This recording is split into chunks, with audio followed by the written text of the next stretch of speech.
Dr. Menteri Negara Urusan Peningkatan Peran Wanita tidak mempunyai kepanjangan tangan di daerah-daerah, sedangkan sebetulnya segala suatu pelaksanaan dari peningkatan peran wanita itu di daerah-daerah.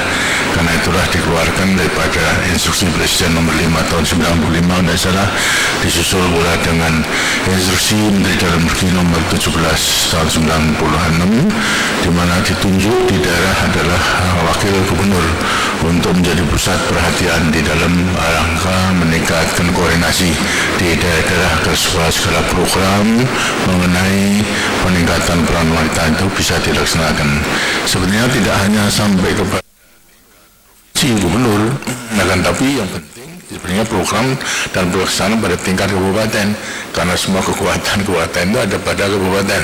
Karena itulah daripada daerah tentunya gubernur, dan soal ini sekarang dipercayakan kepada wakil gubernur sebagai pembantu daripada gubernur untuk betul-betul menggerakkan dan meningkatkan segala program, rencana, kegiatan daripada daerah tingkat 2 agar supaya peningkatan peran wanita ini betul-betul bisa berjalan dengan baik. Daripada pemerintah menaruh perhatian yang besar, sebenarnya memang juga ada dasar hukumnya, baik dasar hukum konstitusi terutama. Di dalam Undang-Undang Dasar 45 tidak ada perbedaan antara lelaki dengan wanita, hak dan kewajibannya sama. Kemudian dilihat daripada segi penduduk yang serahkan sudah 200 juta lebih dengan sininya, tentunya kita mengetahui hasil daripada sensus kita bahasanya imbangan daripada penduduk wanita dan lelaki adalah sama, bahkan wanita lebih banyak daripada lelaki. Lihat daripada segi potensi pun juga besar sekali. Artinya tidak kecil potensi yang ada pada wanita, dan ini telah dibuktikan dalam rangka sejarah perjuangan, tidak hanya sekarang saja, dan perjuangan nasional kita pun juga peranan wanita dapat tidak ketinggalan. Karena itulah dengan sebenarnya wanita atau potensinya tidak hanya kita kembangkan sebagai objek pembangunan, tapi juga subjek daripada pembangunan. Sebagai objek pembangunan sehingga kita tingkatkan peranan yang telah ada, potensi yang telah ada bisa kita tingkatkan, sehingga sebagai subjek pembangunan akan lebih bisa mengambil peranan yang penting di dalam pembangunan nasional ini. Ini dasar hukumnya.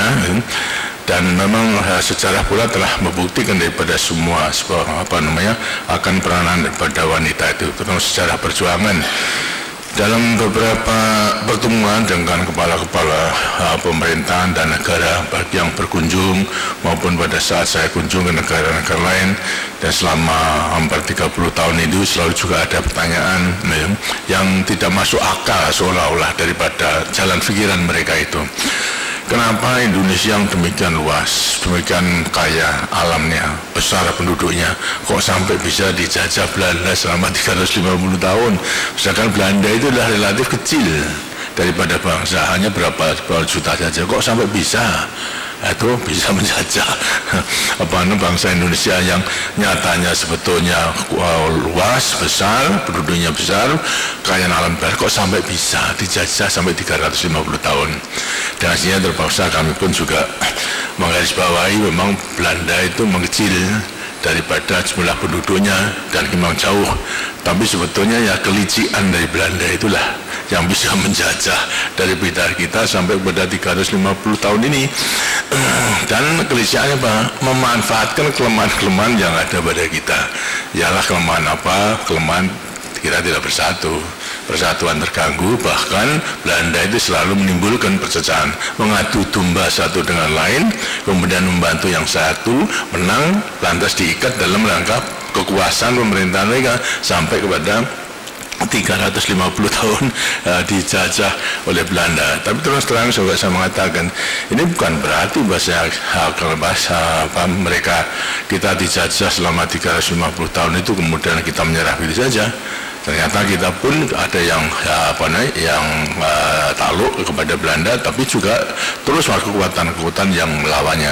Karena selama 350 tahun itu pun kita melawan.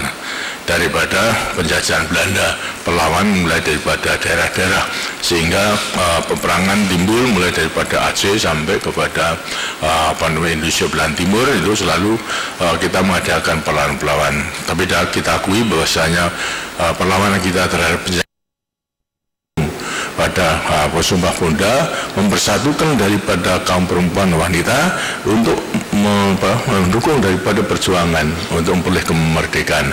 Itu suatu bukti bahwa potensi daripada wanita itu tidak ketinggalan daripada potensi yang juga ada pada kaum lelaki, terutama daripada pemuda-pemudanya.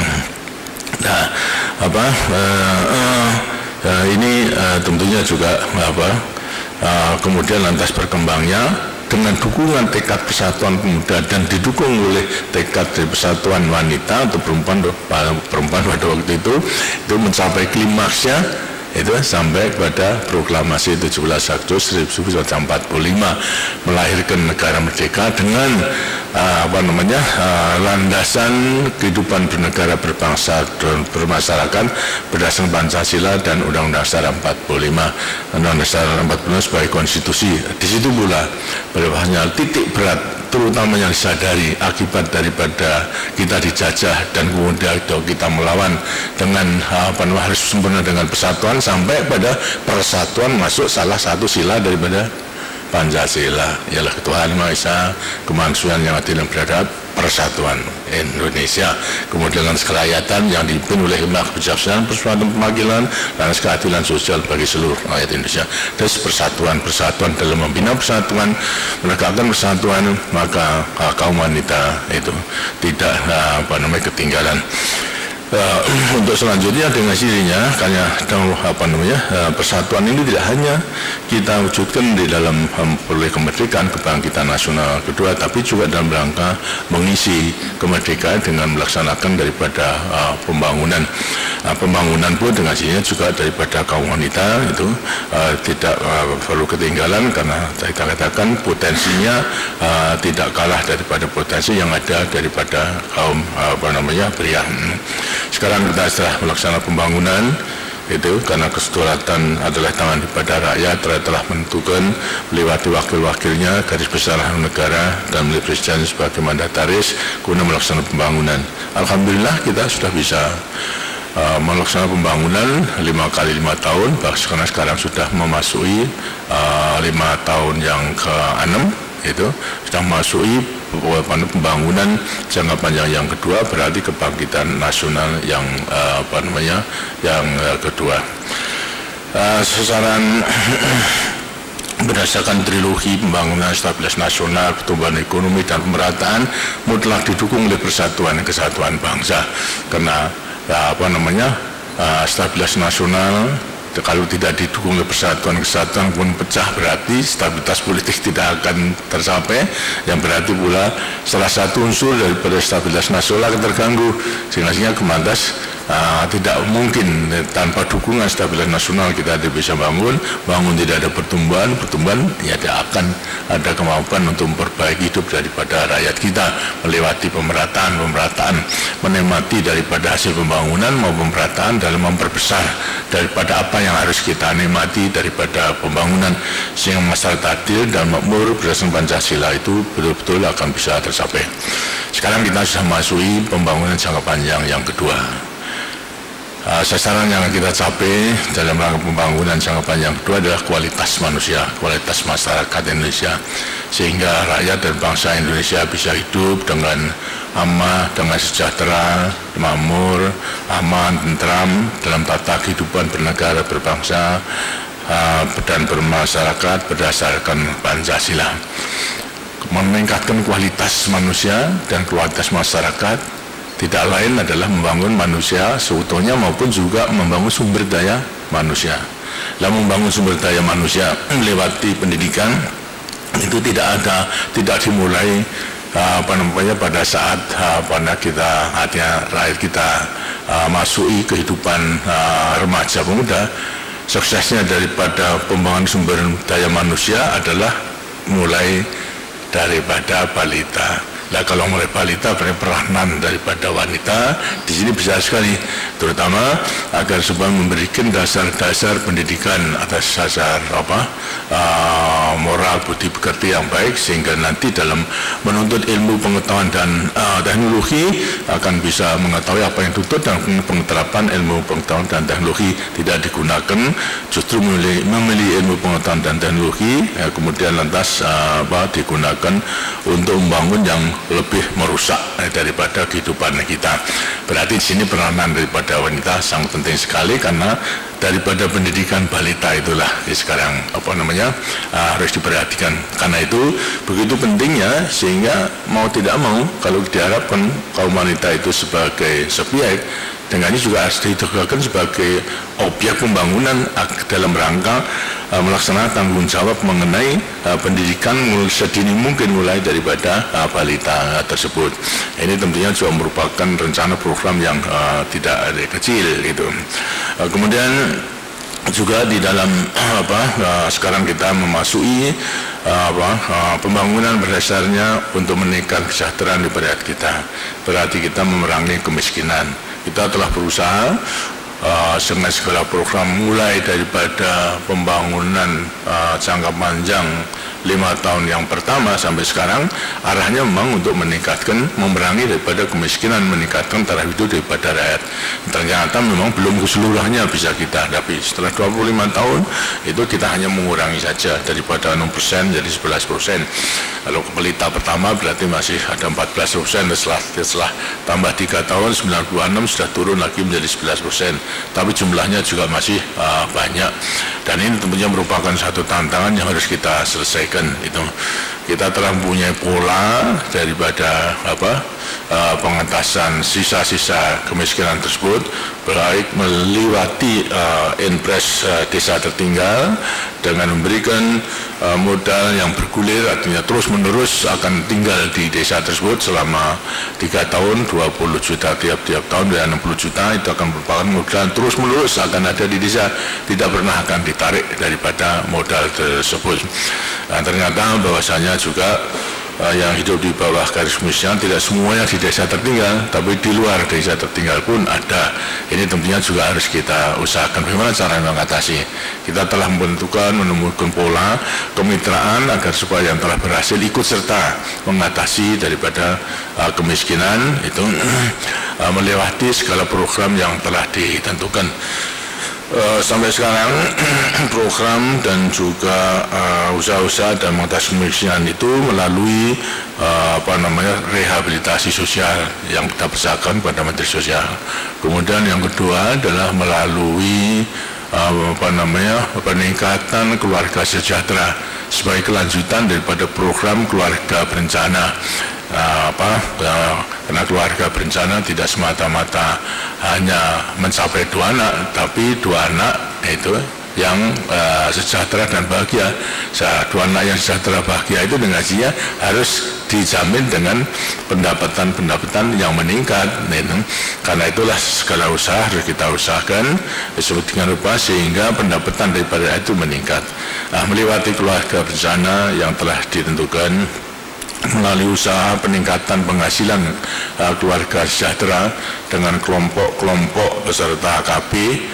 Sekarang dengan melewati kemitraan kita usahakan agar supaya mereka menggunakan kekuatan sendiri dengan tabungan keluarga sejahtera, tak kesra. Kemudian nabung, jadi anak menabung, tapi kemudian lantas menabung untuk mempunyai kemampuan agar supaya usahanya itu bisa berjalan. Karena itu memerlukan pula kalau nabung ya menunggu sampai pada jumlah yang cukup untuk modal itu lama. Karena itulah kita juga menyediakan kredit usaha keluarga sejahtera, terus tak kesra sama ku kesra daripada usaha dalam kemitraan menyadarkan daripada warga negara yang telah berhasil dalam pembangunan itu melaksanakan penghayati dan penganut Pancasila, menyisihkan daripada hasilnya itu untuk membantu kepada mereka yang perlu dibantu melewati pemberantasan daripada rakyat kita yang masih hidup prasejahtera dan sejahtera 1 ditingkatkan menjadi sejahtera 2, 3, dan 13. Ini diusahakan agar supaya ada terkumpul dana sebagai sumber kredit yang murah. Kalau kredit yang biasa tentunya juga akan lama, karena itu sumber kredit yang murah. Dalam rangka pemerintah mewajibkan mereka yang telah berhasil membayar menyumbangkan 2% daripada keuntungan daripada mereka yang untung setelah bayar pajak masih 100 juta ke atas dengan 2%. Ternyata ini merupakan satu modal yang tidak sedikit. Jadi ini digunakan untuk modal daripada mereka yang hidup di bawah kemiskinan di luar daripada IDT, daripada desa tertinggal tersebut.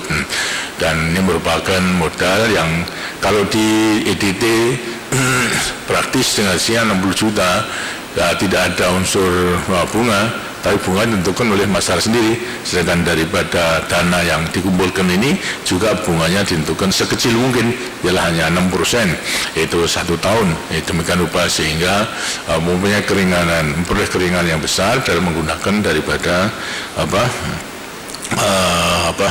modal-modal tersebut, sehingga praktis tentunya ya kalau pinjam di bank aja 20%, tapi kalau pinjam di antara masyarakat sendiri sampai 2 kali lipat, barangkali 40% dan sebagainya. Itu tentu akan berat dan tidak akan pernah bisa berjalan. Tapi dengan 6% dengan saya pasti itu akan mereka berhasil. Dengan cara demikian mereka akhirnya akan menjadi usaha kecil mandiri melewati kelompok-kelompok yang telah disusun di dalam usaha peningkatan kesejahteraan daripada peserta KB.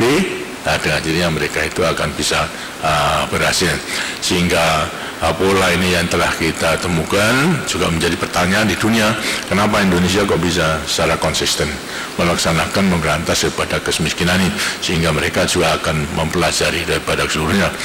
Dengan potensi-potensi yang kita miliki itu kita berkeyakinan dan memang harus berusaha agar selambat-lambatnya akhir pelita ke-7 itu daripada mereka yang hidup di bawah garis kemiskinan itu bisa kita angkat. Mereka telah menjadi pengusaha kecil mandiri, meningkat kepada usaha menengah, itu syukur bisa lebih meningkat bersama dari pengusaha besar dan sebagainya, walaupun tidak secara perorangan tapi secara bersama melewati organisasi daripada koperasi dan lain sebagainya. Jadi kita yang praktis itu mereka bisa menggunakan kredit tersebut untuk memperoleh pendapatan, yang pendapatan kemudian dengan sini meningkatkan pada kehidupan daripada mereka. Satu bukti lagi bahwasanya mengentaskan kemiskinan ternyata banyak pula yang bisa kita lakukan melewati potensi yang ada daripada kaum wanita itu. Kemudian di samping itu juga ada rencana mengenai agar supaya meningkatkan daripada wanita sebagai subjek daripada pembangunan yang sekarang memang masih sangat dirasakan pengorbanan daripada kaum wanita, karena masih banyak yang menjadi korban meninggal karena melahirkan anak, sehingga kematian daripada ibu pada waktu melahirkan ternyata masih besar sekali, 390 per 100.000 satu tahun, yang terbesar di kawasan Asia Tenggara ini, di Asia. Jadi hasilnya kita harus mempunyai prihatin. Kenapa demikian? Karena itulah kita harus mengatasi, mencari sebab-sebab kenapa itu kok sampai kita ketinggalan dalam perhatikan memperkecil daripada kematian ibu pada waktu pada melahirkan itu. Nah, ternyata bahasanya memang ya ada beberapa hal, mungkin karena ekonominya sendiri, karena kawin terlalu muda, sebelumnya belum mampu, ditambah lagi karena kemampuan ekonomi maupun juga masih muda pada waktu melahirkan itu, kemudian ada perdarahan yang seharusnya segera dibantu, ternyata lantas ya tidak ada, karena terlalu jauh daripada. Karena itulah kita mulai memperkecil dengan memperbanyak bidan di tiap-tiap desa, sehingga tiap desa sekarang ada bidannya, itu untuk lebih menyempurnakan daripada dukun-dukun yang telah ada. Hampir 65.000 desa sekarang sudah ada bidannya masing-masing. Tapi toh itu saya kira belum akan mengatasi mengenai memperkecil daripada kematian ibu-ibu karena melahirkan itu. Nah, sekarang harus kita usahakan dengan adanya bidan tersebut, tentu pemeriksaan daripada mereka yang hamil sedini mungkin, sehingga kalau sudah menemukan yang mereka ada gejala-gejala akan sulit menghadapi kesulitan pada melahirkan, maka sebaiknya mereka itu sudah dikirim ke rumah sakit. Nah, dengan sini harus sekarang diorganisir bagaimana rumah sakit itu bisa segera menerima dan juga biayanya agar supaya tidak berat. Itu kalau kemudian biaya yang berat yang melihat mikirkan biayanya sudah memutuskan tidak jadi aja ke rumah sakit, itu kasihnya juga tidak akan berhasil. Karena itu perlu ada suatu organisasi supaya jamin bagi mereka yang menghadapi kesulitan mengenai soal melahirkan, ya sebenarnya sudah dibebaskan daripada biaya di rumah sakit. Tentunya rumah sakit bisa juga menerima, tapi kalau banyak tentunya dengan sehingga ada kekuatan organisasi daripada ibu-ibu untuk membantu supaya mereka yang betul-betul sakit ya sudah artinya dengan senang hati, karena tidak akan dibebani dengan biaya yang mahal. Dengan senang hati akan mungkin 1 minggu, 2 minggu, 1 bulan sebelumnya sudah ada di rumah sakit, sehingga kalau nanti melahirkan betul-betul sudah ada tersedia daripada dokter. Kalau berdarah dengan segera akan bisa ditolong oleh ahli-ahli. Ini pun juga merupakan salah satu program yang harus kita perhatikan daripada keseluruhannya. Kemudian yang terakhir, ini dalam rangka globalisasi ini kita perlu memperhatikan dalam rangka era globalisasi akan berlaku perdagangan bebas. Tahun 2020 seluruh Asia Pasifik itu akan melaksanakan perdagangan bebas. Artinya semua barang yang dihasilkan itu bisa diperjualbelikan di negara-negara lain. Kita harus membuka pintu, suka dan tidak suka itu harus membuka pintu daripada barang-barang yang dihasilkan daripada negara-negara lain. Ya sekarang masih tahun 20, berarti sekarang 23 tahun lagi. Terus kita tinggal sisa waktu 23 tahun. Itu berarti apa? Anak-anak balita sekarang ini ya akan menghadapi tahun 2020. Berarti kita harus betul-betul siap. Siapnya apa? Kita memang ingin meningkatkan kualitas daripada produksi kita sehingga kita bersaing. Ya, karena kita juga dibebaskan untuk masuk ke negara-negara lain, sehingga kita bisa menjual komoditi kita. Tapi komoditi daripada mereka pun juga harus bisa dijual di Indonesia. Dalam rangka bersaing, kita bertekad untuk selalu di atas. Tapi ada kemungkinan dari negara-negara maju karena penguasaan teknologi, dengan penggunaan teknologi bisa menghasilkan produk-produk yang kualitasnya baik, harganya murah. Lebih baik, lebih murah daripada kita masuk kemari. Kalau masuk kemari ya kita sebetulnya kalau melihat selera maupun juga hak daripada individu dan masyarakat sendiri, tentu akan memilih yang lebih baik, yang lebih murah itu. Nah kalau itu terjadi, apa yang akan terjadi? Kalau kemudian lantas saat kita memilih yang baik, yang murah dan itu haknya itu, maka akibatnya dengan hasilnya produk dalam negeri tidak akan ada pasarannya. Kalau tidak ada pasarannya, kemudian sebenarnya tutup, berarti bangkrut. Kalau bangkrut berarti lantas sekarang ya lapangan tadi sudah ada menjadi tertutup, pengangguran akan menjadi besar. Akibatnya sampai ya ambruk daripada negara dan bangsa kita, atau hancur dari negara dan bangsa kita. Jadi kehancuran bangsa dan negara itu tidak hanya dengan kekuatan militer, tapi dengan kekuatan ekonomi pun juga bisa, dengan kekuatan budaya pun juga bisa, dengan kekuatan politik juga bisa. Nah kita akan menghadapi demikian. Satu-satunya apa? Itu kekuatan untuk menghadapi itu ialah yaitu dengan hasilnya harus meningkatkan kesadaran kita, nasionalisme kita harus kita tingkatkan. kesadaran sebagai satu bangsa dengan sini harus kita tingkatkan. Apa peningkatannya? Kalau mengerti bahasanya membeli barang yang lebih murah, lebih baik untuk dirinya, akhirnya akan matikan bangsanya. Tentunya pilih mana? Pilih kenikmatan diri atau untuk mengorbankan daripada bangsanya, akan tetap mempertahankan bangsanya supaya tetap hidup, itu tetap berjaya. Kalau itu yang dipilih, otomatis dengan dirinya harus ya jangan terpikat adanya barang yang lebih baik, lebih murah. Itu harus bagaimanapun juga membeli barangnya sendiri. Karena itulah harus diajari mulai sekarang, gunakanlah produksi dalam negeri, mulai daripada anak-anak yang sekarang ini akan menghadapi sampai untuk seterusnya, karena kita menghadapi BAS, dan itu tidak mudah. Jangan pada saat itu kemudian nanti sudah terlambat. Mulai sekarang disadari ini pentingnya menggunakan produk dalam negeri, mencintai daripada produk dalam negeri, walaupun daripada keadaan kurang baik, sudah lebih mahal, tapi kecintaan terhadap produk dalam negeri karena bisa menolong daripada kehidupan lainnya, berarti juga menolong daripada kehidupan negara dan bangsa. Apalagi negara dan bangsa kita itu falsafahnya, dasarnya adalah Pancasila. Pancasila sebagai dasar negara, ideologi dan pandangan hidup daripada kehidupan kita bernegara, berbangsa dan masyarakat. Itu harus diterapkan, diterapkan mulai sekarang, karena itu mengenai P4 dan sebagainya ini memang perlu sekali, terus tidak ada henti-hentinya. Ya, setiap lahir tentu menjadi balita, kemudian lantas anak-anak, remaja dan muda harus sudah dilandasi.